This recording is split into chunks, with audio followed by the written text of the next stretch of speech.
تو ہمیں قمری سال دیا گیا۔ اس کی وجہ مجھے سمجھ آئی 2014 میں جب میں ناروے گیا، اور ناروے میں ہے اینڈ آف دا ورلڈ، شمال میں and of the world Norway میں ہے۔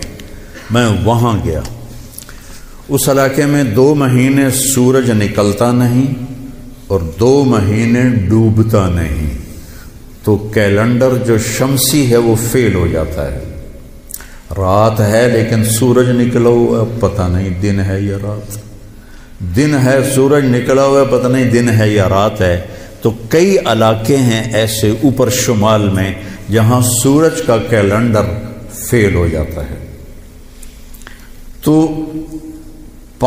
3 گھنٹے کا اوسلو سے جہاز تھا، آگے 5 گھنٹے کا موٹر کا سفر تھا، 8 کلومیٹر کی سرنگیں تھیں، اور پھر آخری بستی مچھیروں کی تھی، وہاں سے پھر 1.25 گھنٹہ آگے موٹر کا سفر تھا۔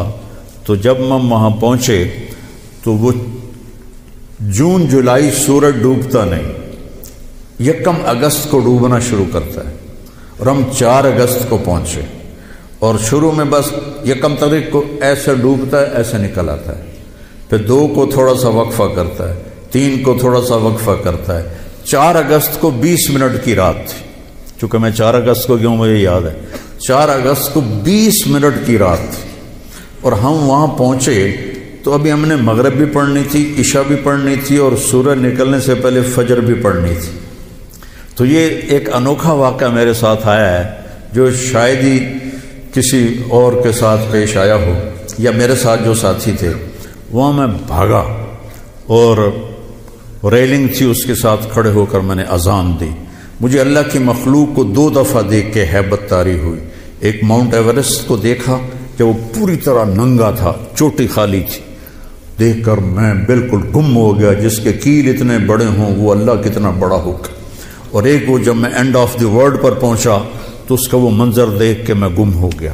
میں نے اذان دی، ٹھنڈی ہوا چل رہی تھی، تو میں نے قبلہ دیکھنا چاہا تو چاند سامنے چمک رہا تھا، سورج فیل ہو گیا تھا، چاند چمک رہا تھا۔ تو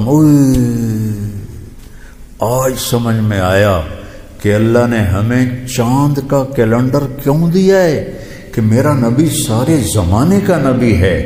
جہاں سورج نہیں نکلتا اور جہاں سورج کئی مہینے نہیں ڈوبتا، اگر وہاں کوئی مسلمان ہیں تو دن رات کا حساب کیسے لگائیں گے؟ چاند کو دیکھ کر۔ میں نے چاند دیکھا، واہ واہ ابھی رات کھڑی ہے، تو وہ قبلہ فٹ کیا، مغرب کی نماز پڑھی۔ مغرب عشاء اکٹھے پڑھنا تو مسافر کے لیے جائز ہے باقی ائمہ کے نزدیک۔ تو پہلے مغرب پڑھی، پھر عشاء پڑھی، پھر ساتھ ہی میں نے فجر کی اذان دی۔ ہاں عشاء پڑھی، ایک وتر پڑھنا بھی سنت ہے، تو میں نے کہا بھائی آج ہکو وتر پڑھو کدیں فرض نہ نکل جاوے، تو ایک وتر پڑھا، پھر میں نے فجر کی اذان دی، ٹک ٹک ٹک ٹک 2 سنتیں پڑھی، پھر والعصر انا اعطینا سے میں نے فرض نماز پڑھائی، اور بیٹھے ہی تھے کہ سورج آ کے السلام علیکم۔ تو وہاں جا کے مجھے یہ بات سمجھ میں آئی کہ اللہ نے ہمیں چاند کا کیلنڈر کیوں دیا ہے۔ یہ کہیں بھی ناکام نہیں ہوتا، کہیں فلاپ نہیں ہوتا۔ سورج کا کیلنڈر کتنی جگہ ہیں دنیا میں جہاں فلاپ ہو جاتا ہے، ناکام ہو جاتا ہے۔ تو یہ ہمارے نبی کی عالمی نبوت کی ایک دلیل چاند کا نظام شمسی بھی ہے۔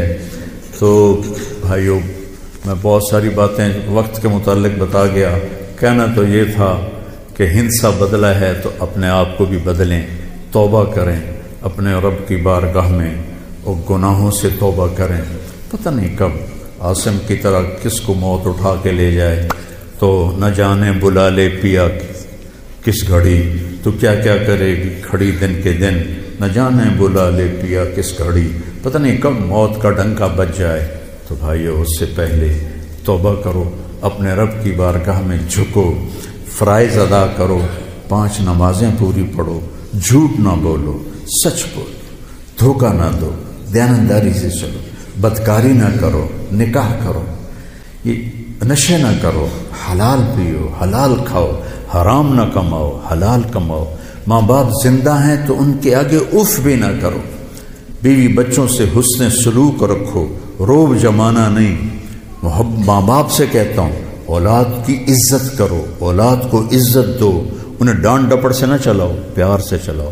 اولاد سے کہتا ہوں ماں باپ کے آگے اف بھی نہ کرو کہ وہ تمہاری جنت ہیں، وہ تمہاری جنت کے دروازے ہیں، اور اپنی کمائیوں میں حلال رکھو۔ ایک دوسرے سے لڑے ہوئے ہو تو صلح کر لو، کہ اللہ پاک کو آپس کا لڑنا بالکل پسند نہیں ہے۔ اور اب یہ سیاست کا بازار گرم ہو رہا ہے، یہ نہیں منافقت ہے، منافقت کے سوا کچھ نہیں ہے، اس سے دور ہی رہو تو اچھا ہے۔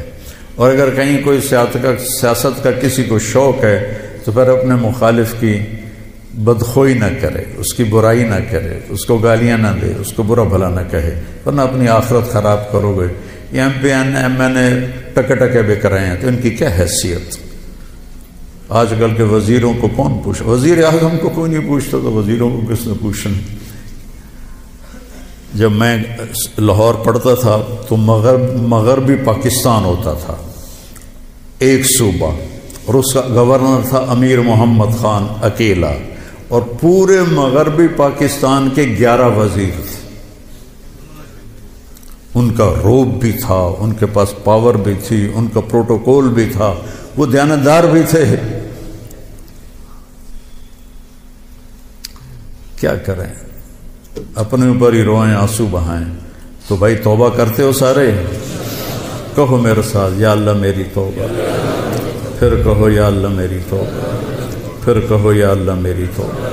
انشاءاللہ ہماری توبہ قبول ہوگی، اور اگر کبھی ٹوٹ جائے پھر توبہ کر لینا، اللہ پھر معاف کر دے گا انشاءاللہ۔